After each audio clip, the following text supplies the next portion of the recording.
Hello, welcome back to the Scouted Football Podcast. It is I, Joe Donoghue, the man behind the mic. A breathless transfer deadline day has been and gone. We've seen all sorts of weird and wonderful moves here, there and everywhere, and that is exactly what we are going to discuss today. But before we get into it, I'd just like to start by reminding everyone that it is handbook season. You can smell it in the air. Yes, February 2021 means it is getting very close to the launch of our 9th Scouted Football Handbook. And I'd just like to say to anybody who has one, has 8 of them, all 8, or any number in between, a huge thank you, because that has allowed us to make, in our opinion, an even better quartet of books this time around in 2021. Has to be said, the illustrations are superb, the analysis spot on as always, and we've even added exclusive interviews, artwork to break things up, and it's all looking very nice indeed. I can't wait for everybody to get their hands on it. It will be available in print and in digital format as usual.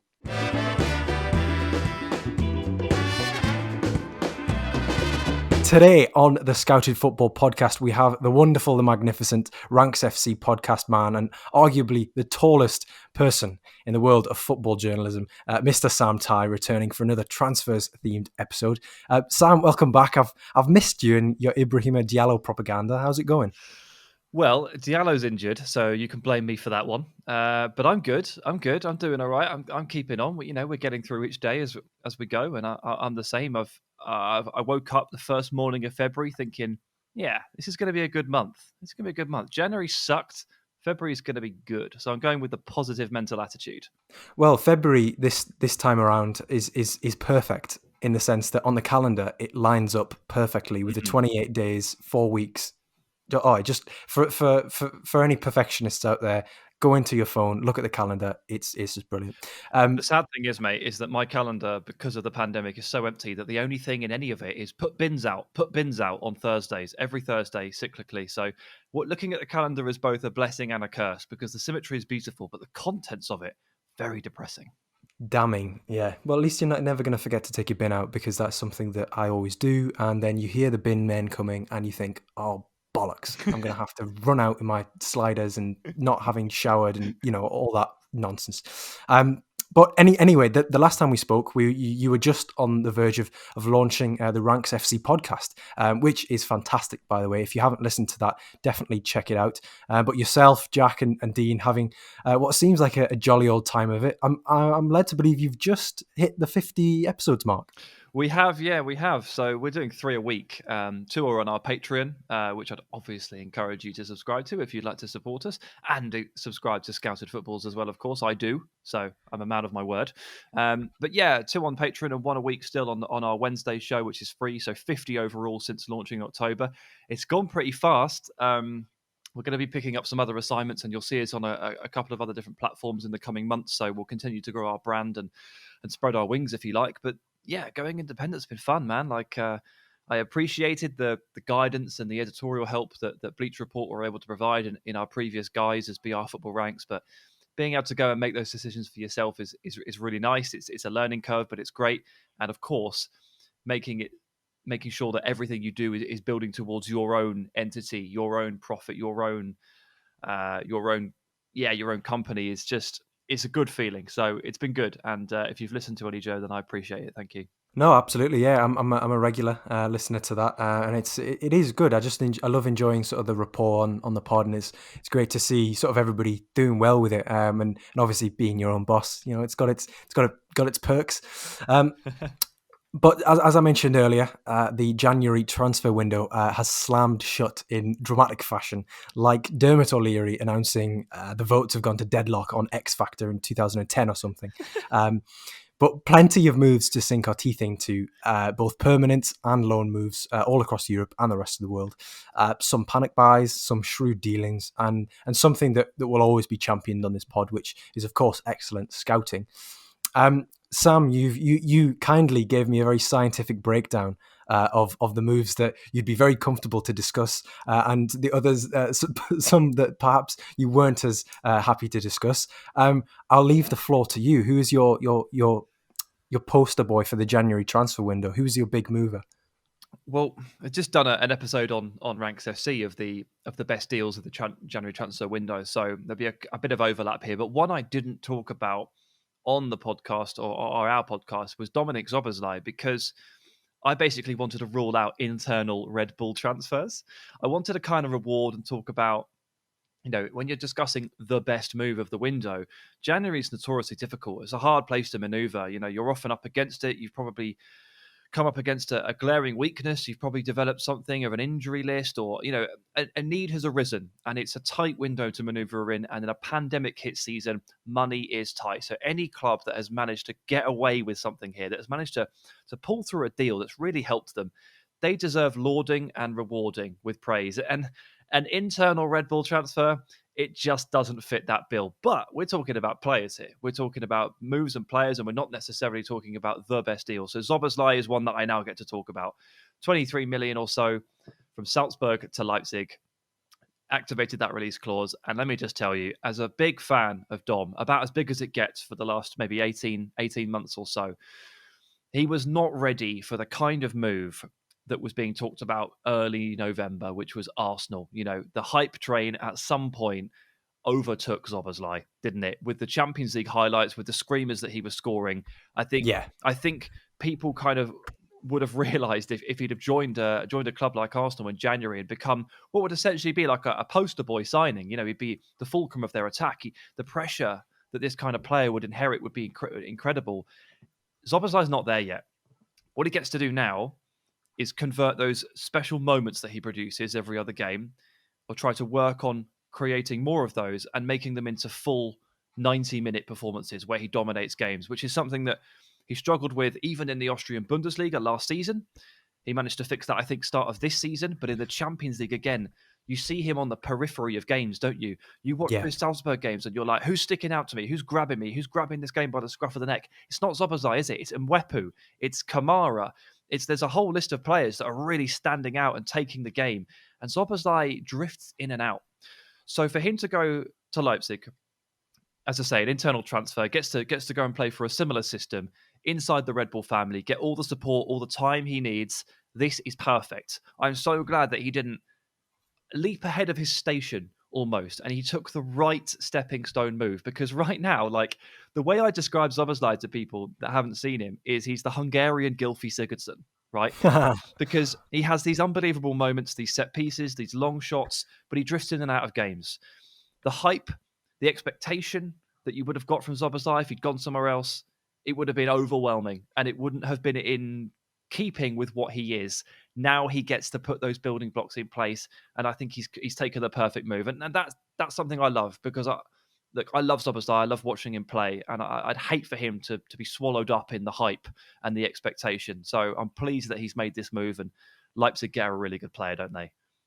Yeah, I mean, you're right in saying that the hype could have broken him or swallowed him up, because realistically he hasn't played any sort of top level football apart from perhaps in international games, because he's been in the Austrian Bundesliga, and he's been playing in the by far and away the best team in the Austrian Bundesliga. And we kind of jumped on the bandwagon of describing him as a highlight reel footballer, because he is a highlight reel footballer, and that's one of his strengths.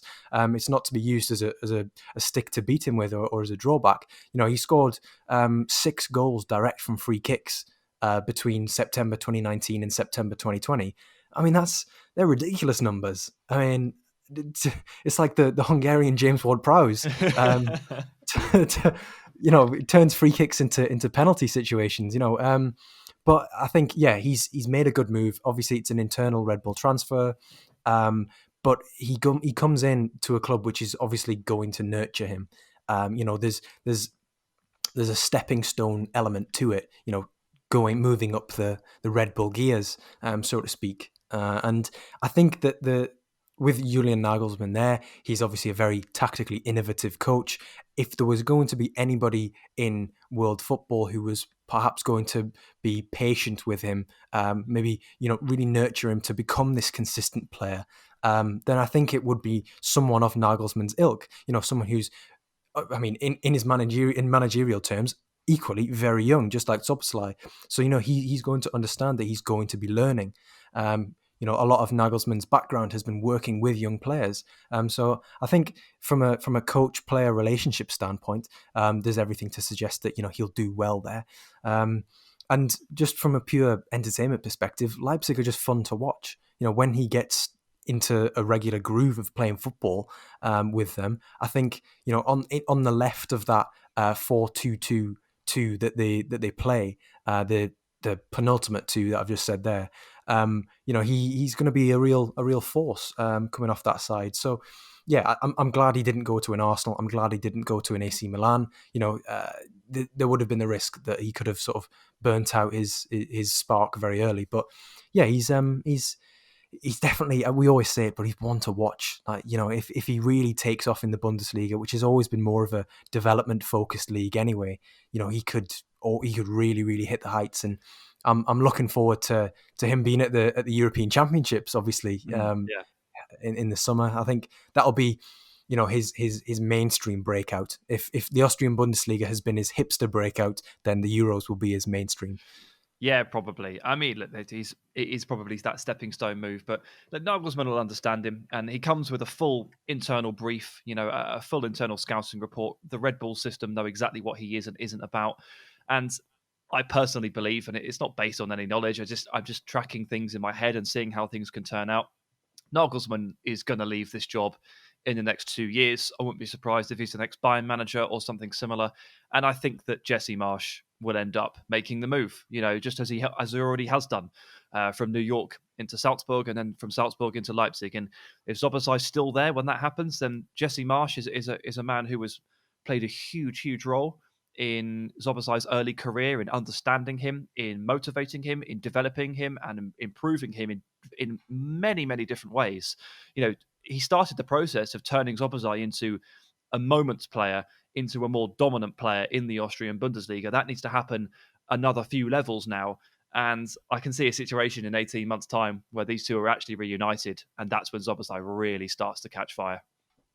Speaking of moments players, Manchester United have had the first glimpse of Amad Diallo signed from Atalanta. It was around a £20 million initial fee that they agreed for him in the summer transfer window, which obviously went into autumn. And then he stayed at Atalanta in their Primavera team until January, but he's moved across now. He scored twice on his under-23s debut against Liverpool, including a Panenka penalty. So that gives you a good indication of where his confidence levels are at.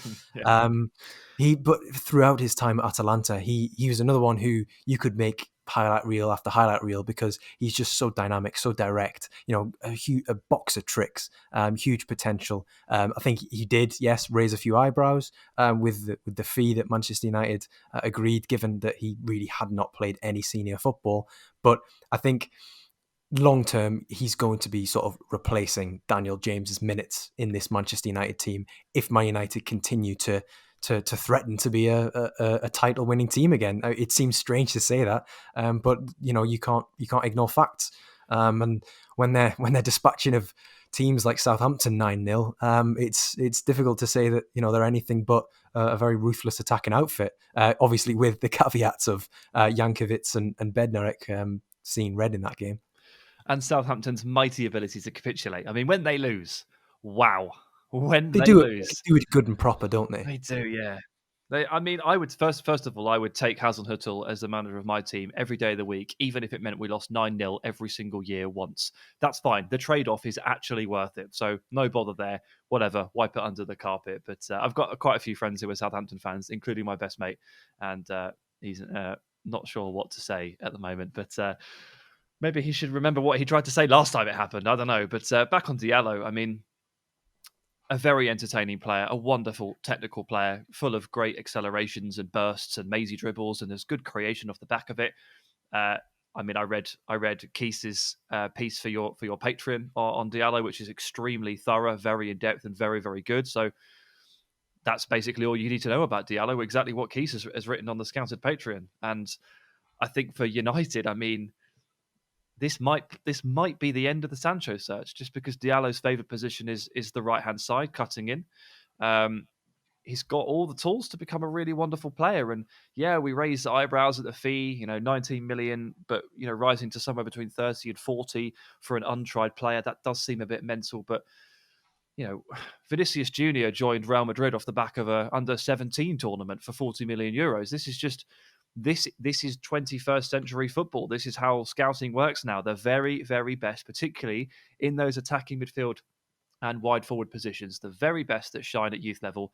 They're not immune to huge transfer fees. And the thing I like about Diallo is he very much looks like a player who is happy to take everything in his stride. He just has fun on the pitch. There's a big fee, there's big expectations, but I don't think it's really going to bother him. Everything I've seen from him would suggest he will just kind of enjoy his football and take it in his stride. And that's exactly what you need. And you said, hey, he could be eating into Dan James's minutes soon. I hope it's even more than that. I really do. I really hope that he manages to stake a claim in the next 12 months to become the proper right winger for Man United.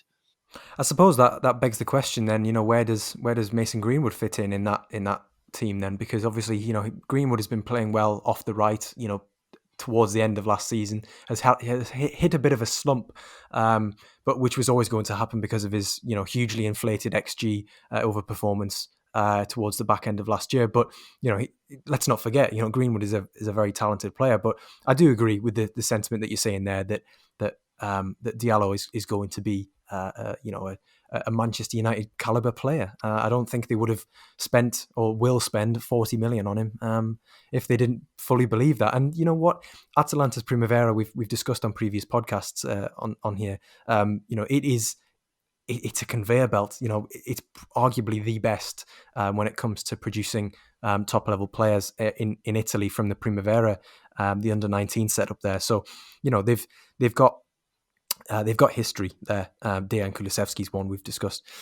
But yeah, they know how to produce a player, and Diallo does just appear to be one. Staying in Serie A, though, I've actually got quite an interesting move, one that perhaps we don't see too often. Sam, you said that you'd watched a little bit of this man in the run-up to this podcast, and that is because it is Dennis Mann, who is the latest addition to Parma, who are struggling in Serie A this season, it has to be said, but they've spent around £12 million on Dennis Mann from FCSB, which, besides getting into the politics of it, used to be Steaua Bucuresti before the government before the army staged a coup and changed the name, and there was it got very messy basically. But it's one of my favourites from the January transfer window, because Dennis Mann has been the man of the Romanian top flight for the past 18 months, I'd say. And starting this season, he got 14 goals and 5 assists in 18 appearances for FCSB. And yeah, they were just a very, very exciting team, despite not being sort of the best. They were just very exciting, and it was only a matter of time before he moved. And Serie A does continue to be a good landing point for Eastern European talents.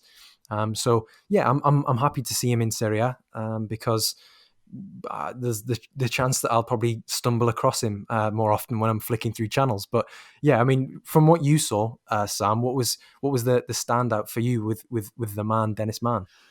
Well, it's actually someone I've kept an eye on, and it's been on my radar for a good 18 months, maybe even up to 2 years, because one of the Ranks FC listeners is a Romanian guy who lives in Chicago. And when we went out to the US for 2 weeks of work, we met up with a couple of the podcast listeners in Chicago, and this Romanian guy turned up and said hello, and has been DMing me about Dennis Mann literally weekly ever since.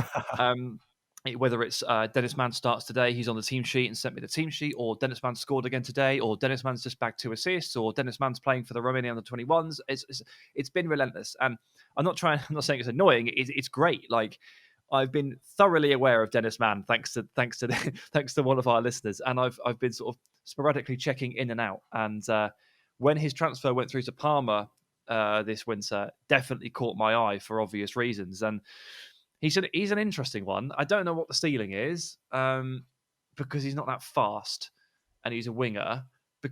But then again, like he gives me a very kind of Andriy Yarmolenko vibe, in that he has a very upright running style. He's quite tall for a winger. has a beautiful shooting technique. It's so sweet, and he's left-footed, so cutting in off that right flank and firing low and firing high with the left foot is from range, from 18 yards, from 10 yards, whatever it is he's pretty automatic. It's really interesting. It's a really reliable technique. He does give me a kind of Yarmolenko vibe. So from the one hand, I look at it and go, you lack the pace to be an elite wide forward, but that doesn't preclude you from having a Yarmolenko-like career, which lands you in the Champions League more often than not, gets you a move to somewhere like Borussia Dortmund. We don't talk about the West Ham thing, but he was very good in Ukraine for Dynamo Kiev.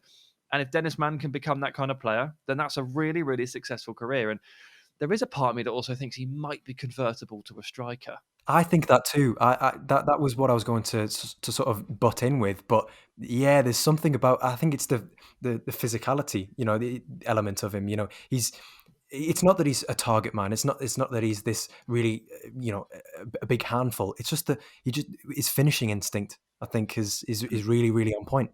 Yeah, I think so. I mean, okay, he's not big and burly like Yarmolenko, and Yarmolenko used to play up front himself as well for Dynamo Kiev on occasion. So there is another comparison there. But he's a bit more slinky. He's a bit more subtle. The technique is probably stronger. There's less strength. Again, he's got very good close control and technique. And I guess if you mashed Skamaka with Yarmolenko, you might get something approaching what I think Dennis Mann could be in 2 years. If you took out Skamaka's shin bones so that he was about 6 inches smaller. Yes, but Dennis Mann's 6 foot odd, isn't he? 6'1" maybe. Yeah. He's in that area, so we don't have to reduce his height completely. But yeah, you're preaching to the choir here if you're mentioning Gianluca Scamacca on the Scouted Football podcast. Woo, he is, he's going to be a player certainly. But yeah, Dennis Mann, it's also an interesting move because Parma also have Valentin Mihaila, who's also Romanian at Parma as well, and they've also signed Joshua Zirkzee on loan from Bayern Munich. So I think the second half of the season, even if results don't pick up for them, I think they'll be interesting certainly from an under 23 perspective, because you don't sign that many young players if you don't intend on playing them to get you out of your current situation. And just on Romanian football, while we're there, as much as it pains me to say it, I do think that Dennis Mann has a higher ceiling than my Scouted Football Volume 8 baby, which was Florinel Coman, who has been termed the Romanian Mbappe before. Now, Is that by you? No, it's not. Funnily enough, it isn't by me. I would never, ever, ever make such a comparison. Although I may have made similar ones about different players that I won't discuss. But with Florinel Coman, he's another one who's a wide player who also can really play as a centre forward. And he's just very fun. But when I was watching FCSB, bloody hell, that's a mouthful, games, it was always Mann who would be the more reliable. I just always got that sense that if you wanted somebody to put a chance away or to make the right decision, to not over dribble, it was going to be Dennis Mann. So it's probably the right move. If they've been watching plenty of FCSB, they've gone for Mann instead of Coman, which I now realise are very similar names. But just moving on, and we spoke about Dominik Szoboszlai moving to the Bundesliga with RB Leipzig, and one of the players in your yes column, your yes capital letters column, Sam, was Kouadio Kone, who has swapped Toulouse for Borussia Mönchengladbach, and I've seen plenty of him carrying the ball because that is by far his standout attribute. Yeah. I think, I don't know what's in the water at Toulouse, but they appear to be some sort of finishing school for rangy, good ball-carrying midfielders with Ibrahim Sangare going to PSV and then, Kone filling his place, and now he's off to the Bundesliga. What was it about Kone that made him a yes in your yes column? So, yeah, I stumbled across Kone back in the summer. He'd basically been given a handful of opportunities at the end of last season for Toulouse because they were just dead and buried, weren't they? And they knew that Sangare was going to be leaving in the summer. They knew that we're going to get relegated. So you might as well start blooding the youth. And I was actually writing some pieces for Bleacher Report at the time with the help of Transfer Lab from Analytics FC and the data analyst that I'd been working with. sort of alerted me to the fact that Kone was pretty special in a very small sample size, granted. But I took a look there and had a brief look in and out, probably every month or so leading up to January, and then bang, he's gone to Gladbach. I mean, he's been loaned back for the rest of the season, so again, he won't really hit the limelight until probably next summer at least. But what an insurance policy to have for any one of those very talented central midfielders that Gladbach have that, may well leave. Like Neuhaus is incredible. Dennis Zakaria is just like perfect for so many top European teams in terms of what they need. I mean, if I was United, I'd buy him in a heartbeat. If I was Tottenham, I'd buy him in a heartbeat. And a club like Gladbach need to have a continuation policy. And in Kone for like 9 million euros, this is a wonderful, wonderful pickup. And yeah, Kone's ball carrying abilities are sensational. He's so graceful with the way that he carries and moves with the ball. He's so fluid and he's growing and growing and growing. Like when I took a look at him back in the summer, I was using the Transfer Lab tool. He was listed at 5'9", which is like at least 4 inches off. Like he is not 5'9". He's like 6'1", maybe 6'2", and I don't know where it stops. And for a player of that height already, and potentially to grow even taller, to be that graceful and that shifty and that smooth on the ball, it's really hard to find and really hard to do. I'm 6'4" and I can't carry the ball like that. It's very difficult. So he's very aesthetically pleasing. And checking in on some of the team sheets for Toulouse this season, he's played probably majority of his games as a box to box in a 3 as one of the 2 number 8s, but he's played maybe 25-30% of his games as the deepest of the 3 as well, which gives you so much flexibility if you're Marco Rosa next season, if he's even there, to take a look at Kone and sort of mold him how you wish to, because Kone is a player who I think right now absolutely best to unlock his athleticism and his graceful ball carrying. But in the future, you might choose to convert him into the highly sought after holding 6, the disciplined player, the one that doesn't appear to grow anywhere anymore. They're so hard to find. And I think Kone has those strings to his bow potentially as well. I'm not trying to shoehorn him right now. Just let him breathe and let him grow. He's a wonderful watch, but this is a smart pickup for so many reasons. And one of them is he could be anything, in my opinion. Yeah, absolutely. It's that versatility, that dual ability, rather, that he offers. We talk about 2 in midfield presences, and they don't really come much better at sort of 19 years old. And that's why, again, I think the Bundesliga is a good landing spot for him. I think I like the fact that he's been loaned back because, again, he's a star man in Ligue 2. He's going to get a continuation of regular football, which at that point in his career is the best thing for him. It doesn't matter where it is, as long as it's at a competitive level.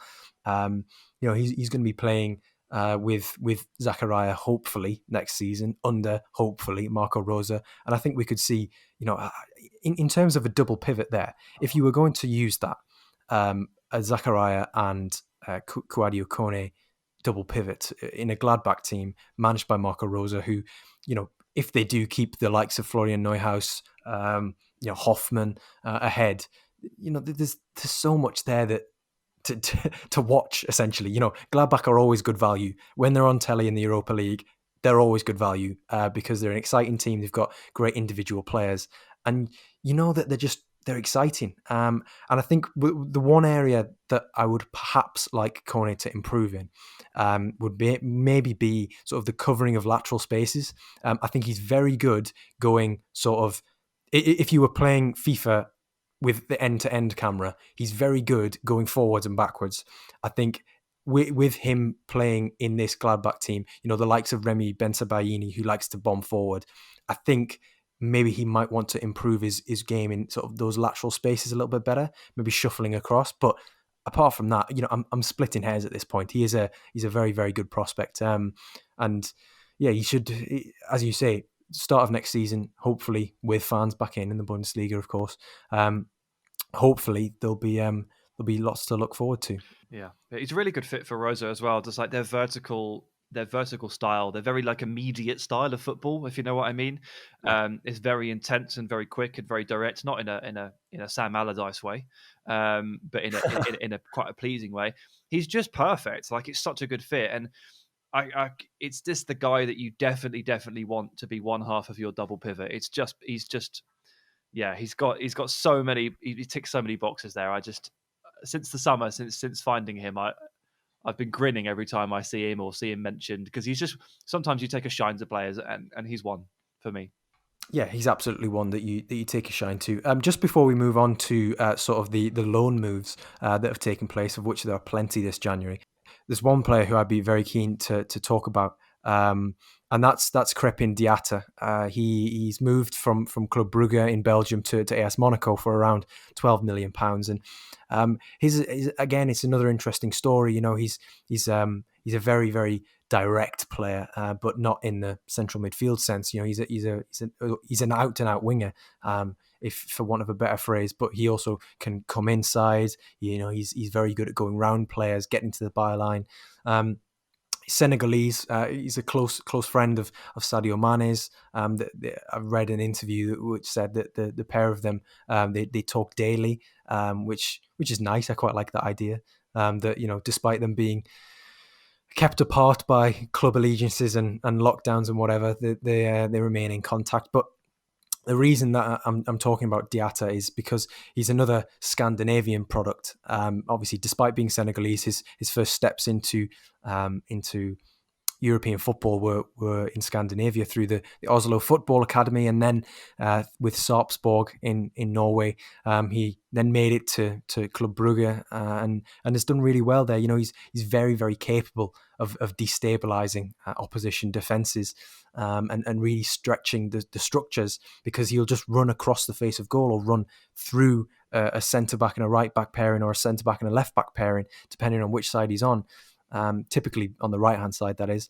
But you know, he's a good long distance ball carrier. You know, his dribbles tend to be sort of not in short sharp bursts, but really good accelerations with the ball, very explosive. So I'm very pleased for him that he's got a good move there, and I think France is a good step up from Belgium. I think from here is where we'll see where his ceiling can be.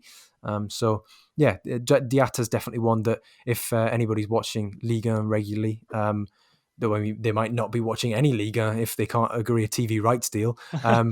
But for anybody who is keeping a keen eye on Liga, and then Diatta's certainly one that will be a good one to watch. Yeah, and for the first time in a while, mate, someone's joining Monaco in quite a good position, quite a good situation, isn't it? Because for the last couple of years, anyone joining Monaco it's not been that, has it? It's since about 2017. It's been a bit of a tough time for them at points. So it's nice to see a young player, a young talented player in a good position joining Monaco when they're in a good space, because that has not been the case.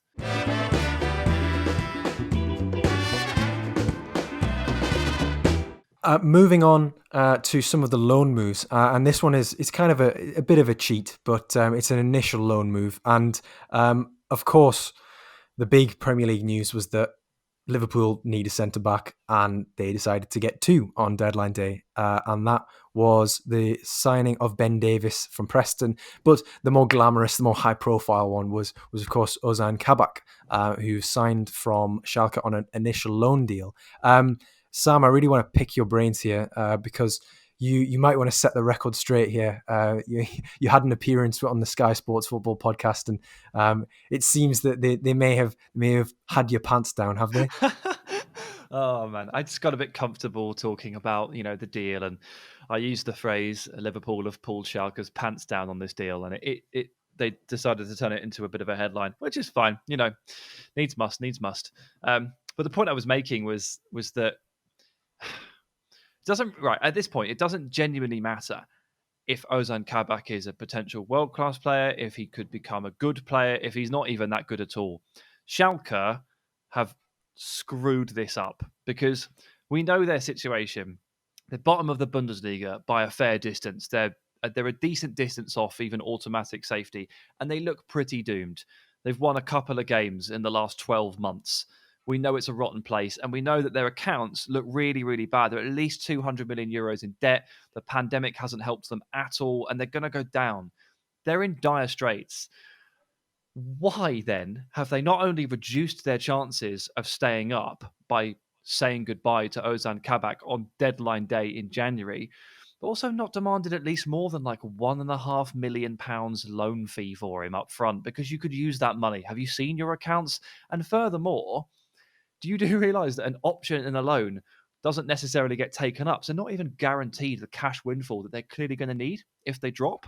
And Liverpool have been very clever here because they've been able to get a very talented young defender through the door at a time of desperate, desperate need, in a time where most clubs in the same position would get strong armed into paying double or triple or paying a huge contract out or putting clauses in. They'd be in a really tough spot. Liverpool have somehow come out the winners here, despite the fact that they literally have no senior centre backs. All three of them are out for the rest of the season. I don't know how Michael Edwards does this. I really don't understand. And the beauty of the deal for Liverpool is that Kabak could be great, and they could make him permanent for an extremely reasonable fee, considering the potential position and age. About 25 million he'll cost.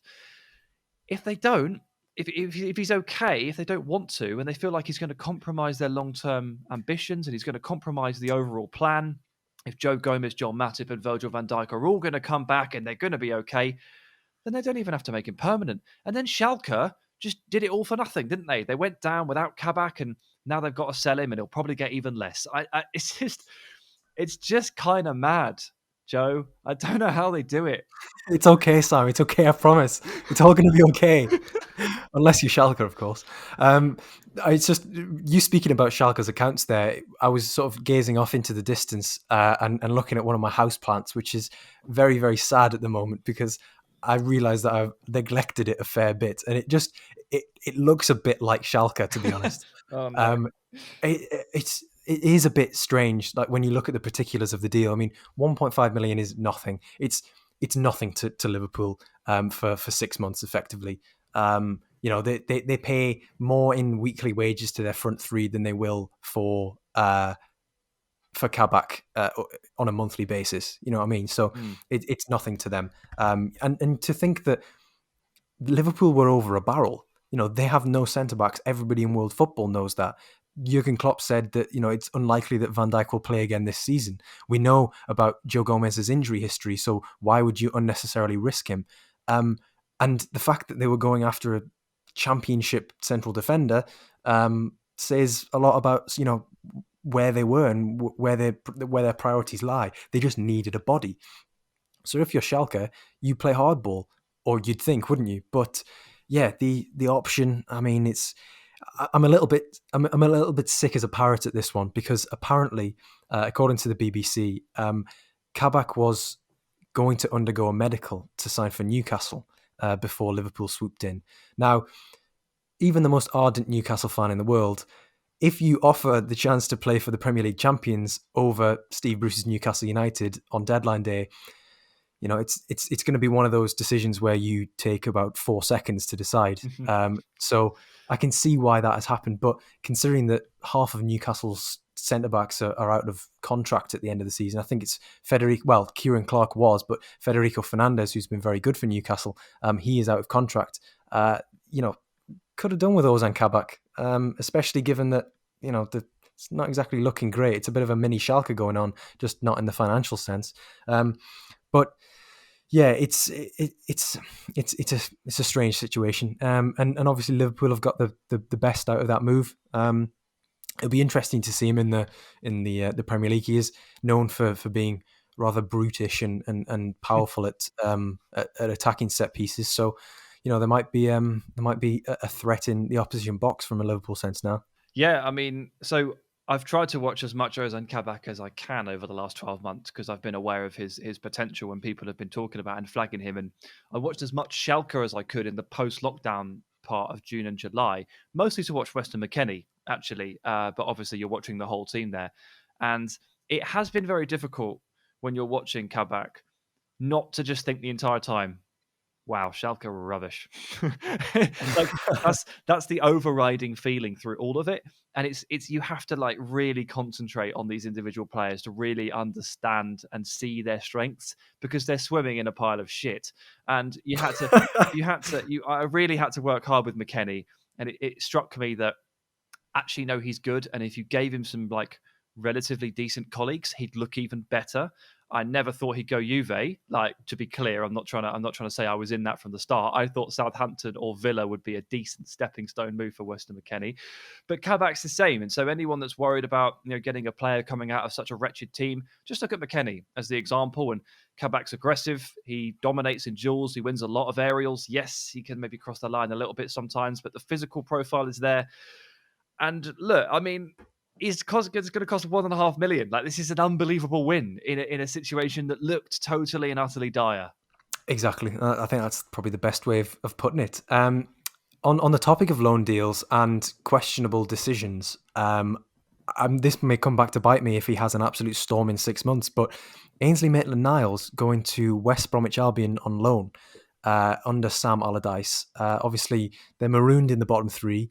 It looks like a very high-risk move because, a loan move as such goes wrong, then you're constantly tarnished as the player who went to play in midfield in West Brom, and it just didn't really work out for him, and he'll be sort of, I don't want to say doomed, but doomed to a career at right back, which is clearly where he doesn't want to be.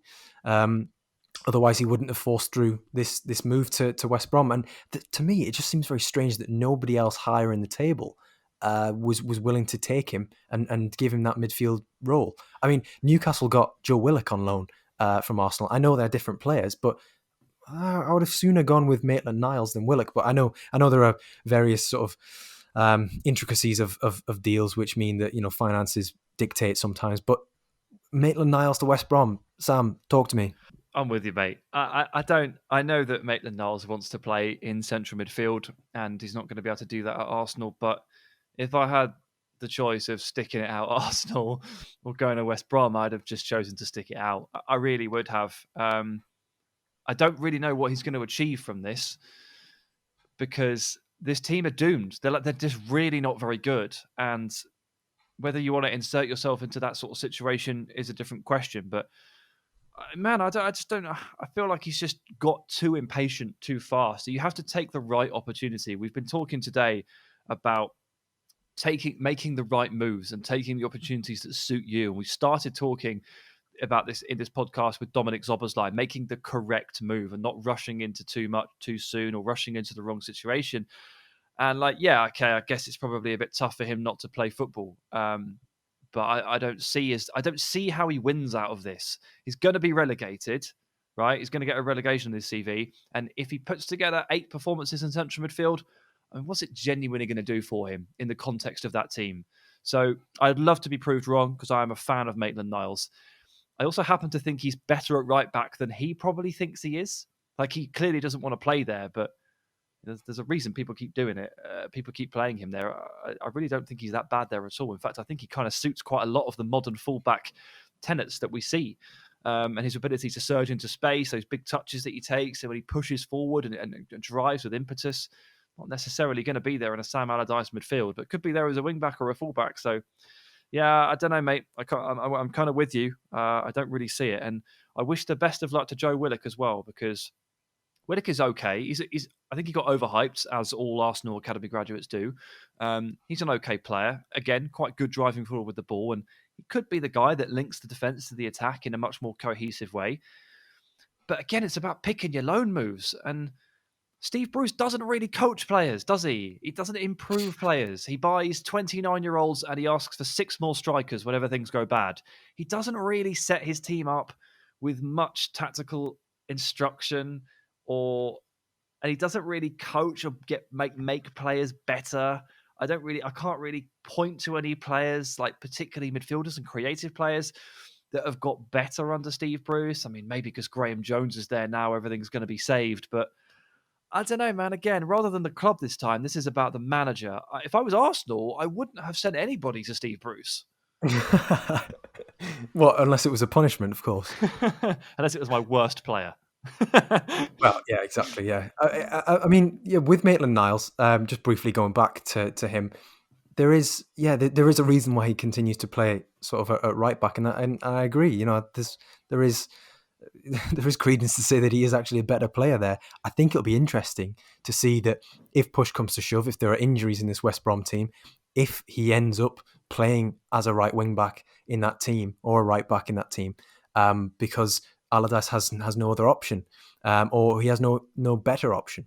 Yeah, because he's probably the best right back in their team now. Well, exactly. Yeah, he's played right back for Arsenal, so by trial and error, you'd probably say he probably is better. I mean, they've got Ivanovic, don't they? Yeah, I mean they've got a couple of players there that let's be honest, they're just not that good. And so they've also got a midfield selection which has just been boosted by supposedly Maitland-Niles, but okay, Yokuslu as well. And you've got Conor Gallagher in there who's playing pretty well. You've got Jake Livermore. He's not great, to be fair, at this point. And Romain Sawyers is a relative ever-present. So unless you want to just fill the midfield with new boys and young players, so you've got like the inexperience of Conor Gallagher and the inexperience plus the freshness of Maitland-Niles and the fact that OK Yokuslu has just arrived from Celta Vigo, I can quite conceivably see Sawyers, Gallagher, Yokuslu, and Maitland-Niles at wing-back. Like, I can see it happening. And then what's the point?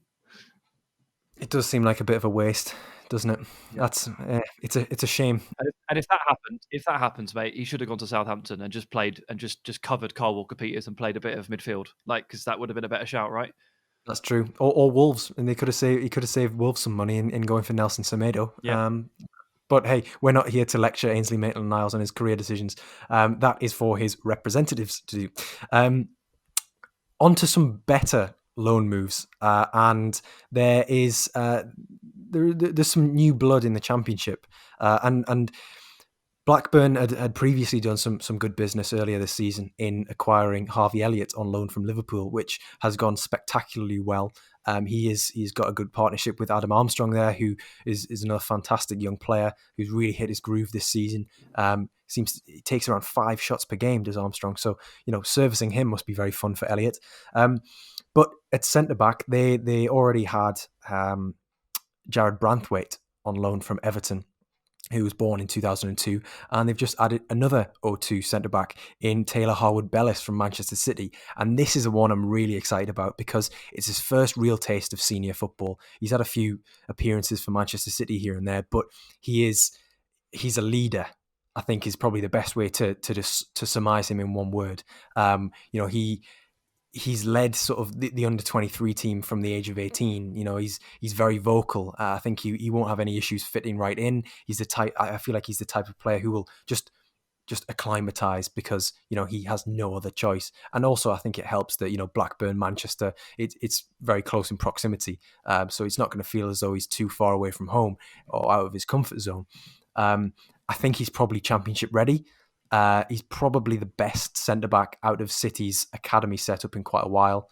And he's also sported a skinhead in many of his previous appearances, which, I mean, if you're a striker, it may not bother you, but if I was a striker and I was coming up against a 6'4" skinhead who was very vocal and played for Manchester City and was a Stockport boy, I'd probably shit myself. So...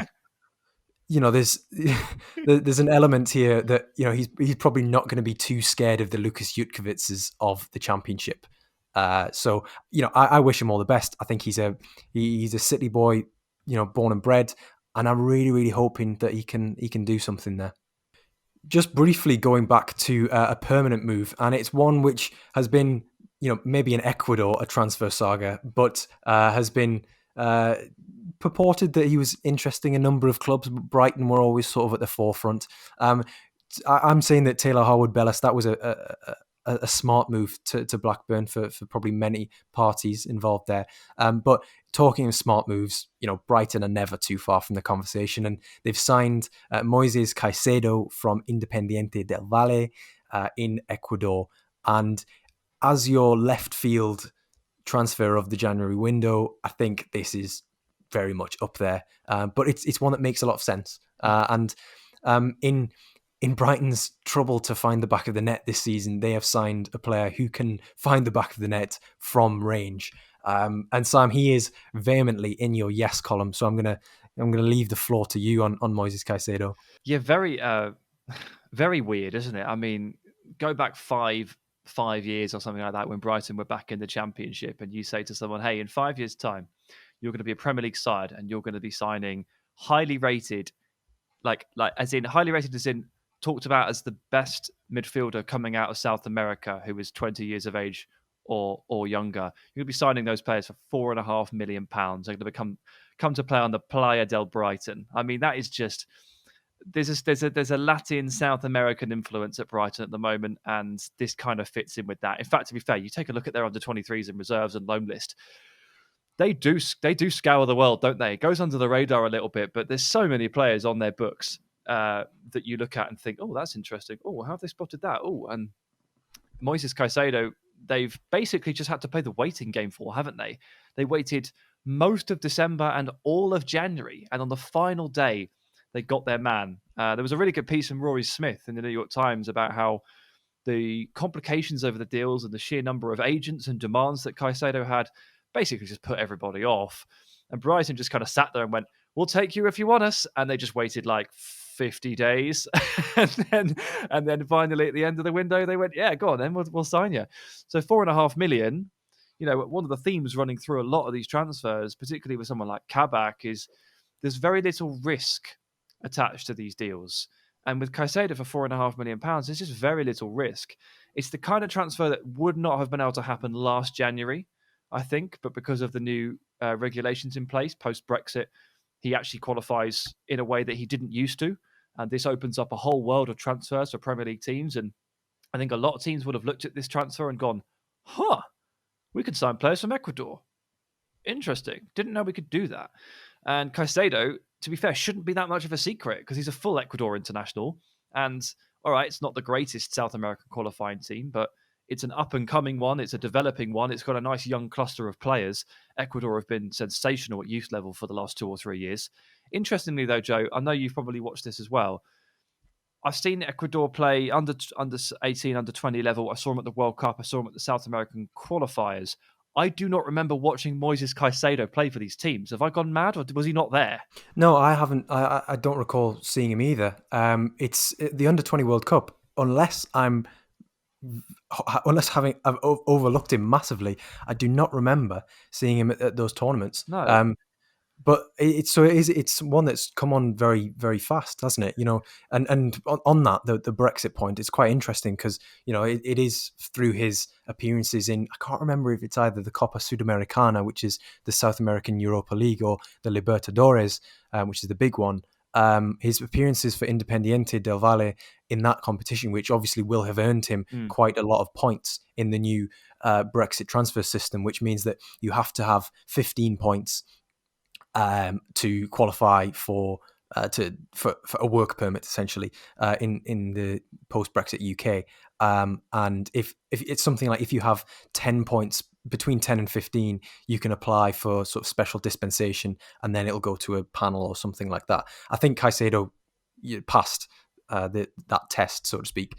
And yeah, 4.5 million, it's low risk. It's really low risk. Brighton make, what, 20 times that in their TV revenue for 1 year. Moises Caicedo, it's almost absolutely certain, if he plays a decent amount of football at Brighton over the next 2.5 years, he will obviously move on for much more than that. Because as much as we like Brighton's recruitment and their structure, and Tony Bloom, what he's got going on there, they are more of a, they're a selling club, so to speak, because they will have to offload some of their best players if they do sort of hit the heights. We've seen that already with the links to Yves Bissouma, being linked to Arsenal and such. So Moises Caicedo perhaps could be sort of that replacement if Bissouma were to move on. He's got that box-to-box presence. I think obviously the step up at first will be a little bit difficult for him. But that's why you bring in a player to replace another before that player has actually left, if that makes sense and isn't all too convoluted. Yeah, it's a continuation policy. It's basically what we've been talking about with Kouadio Kone, and we hope that he'll be able to play in the same midfield as Dennis Zakaria. there's every chance that doesn't happen, and he is the new Dennis Zakaria. And if that's the case, then fair enough. It's smart scouting. It's the continuation. It's the preservation policy. It's the sort of thing that basically every club in this world needs to do, other than Real Madrid and Barcelona and maybe Man United. Like, every club's a selling club except for like 3. That's just the cold, hard reality of it. So well done to Brighton for identifying him. Although, to be fair, like, as a fully fledged Ecuador international, when an undroppable piece of a new young Ecuador side, he's not the biggest secret in the world, but it's still a plunge. You're still taking a player from the Ecuadorian league. Like, it's not the most obvious thing to do in the world. No way. So well done to them. And I think, again, similar to Kone, he's a box-to-box player. He's got good athleticism. I don't think he's an outstanding athlete, and I think his positional aptitude and his intelligence and his awareness of what's going on around him does shine through a little bit more than the kind of explosiveness that you'd expect. But I do think he's also that kind of candidate like Kone, where if you wanted to give him 6 to 12 months of tutelage, I think he could actually become a very, very good, more disciplined midfielder, much more of a number 6 than a number 8. So he's multiple putty in the hands of Graham Potter. He can do what he wants with him. He can learn from Bissouma for the next 6 months. I think I'm right in saying he hasn't played a game since mid-December. So he's 6 weeks behind, Jesus, on fitness. It's been a long year. 6 weeks behind on fitness, and he's a 19-year-old adapting to a new culture. I know Brighton have a beach, but it's not that similar to Ecuador, trust me. So we're not going to see much of him, but that's okay. He can take his time and he can adapt. And I think they've picked up quite a special player here for zero risk. I did actually learn 2 quite cool things about Moises Caicedo that I already said on the Ranks FC podcast, but in case you haven't heard. One, apparently he's like exceptional at maths, right? Which, to be fair, for any footballer, that's pretty cool. Is pretty rare. He's also one of 10 brothers. 10? And they're all brothers? They're all brothers. I mean, it's a good job he's good at maths, because he's going to need to count, isn't he? Well, as to say, I mean, that's probably why he got so good at maths. Had to count his brothers all the time. Anyway, just little nuggets there. I picked those up in an article from Tom Robinson, who I'm sure you're familiar with. I'm sure Scouted football followers are as well. Someone who covers South America extremely well. Yeah, there's certainly the scope for a Netflix mini series of Alexis McAllister, Moises Caicedo, and Steven Alzate, sort of a South American trio at Brighton, sort of with the culture and everything.